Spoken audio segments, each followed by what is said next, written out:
राधे कृष्ण। अब मैं पंडित राजकुमार शुक्ल के विषय में कुछ कहने जाऊं, उसके पहले आप लोगों को से मैं एक बात चाहूंगा कि आप लोग जयकारा लगाइए। पंडित राजकुमार शुक्ल, पंडित राजकुमार शुक्ल। देखिए, आवाज इतनी बुलंद होनी चाहिए कि हमारे मोदी जी के कानों तक चली जाए। पंडित राजकुमार शुक्ल। अब मैं आप सभी सरस्वती पुत्रों का ध्यान इस मंच पे लगे बैनर की तरफ आकर्षित करना चाहूंगा।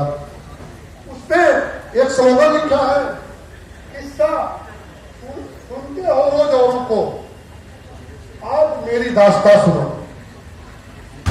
यह हमारे महापुरुष की करुण वेदना है, जिनके साथ हमारे इतिहासकारों ने न्याय नहीं किया। मैं इतिहास का शोधार्थी रहा हूं, लेकिन मात्र इतना ही पढ़ा था कि नील आंदोलन के लिए पंडित राजकुमार शुक्ल ने गांधी जी को चंपारण बुलाया, और अभी तक जितना वक्ता बोले हैं उन लोगों ने भी यही कहा कि नील आंदोलन समाप्त हुआ, वह केवल और केवल गांधी जी और चंपारण के मसीहा पंडित राजकुमार शुक्ल की देन है। नहीं,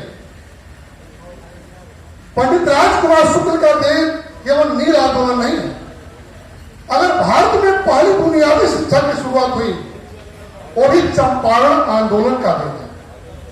अगर गांधी जी चंपारण आए, पंडित जी अपने जिद, अपने लड़क, अपने किसानों की दुर्दशा के कारण किसी भी तरह गांधी जी ने उनको, गांधी जी को पंडित जी ने चंपारण ले आया, तो गांधी जी ने केवल नील की तिलकठिया आंदोलन से ही बिहार के लोगों को मुक्ति नहीं दी। गांधी जी और पंडित जी ने बिहार के उस चंपारण में पहला प्राथमिक बुनियादी शिक्षा का विद्यालय भी खोला। साथ ही वहां की दुर्दशा को देखकर गांधी जी ने अपने वर्करों को सफाई पे भी जोर देने की बात कही।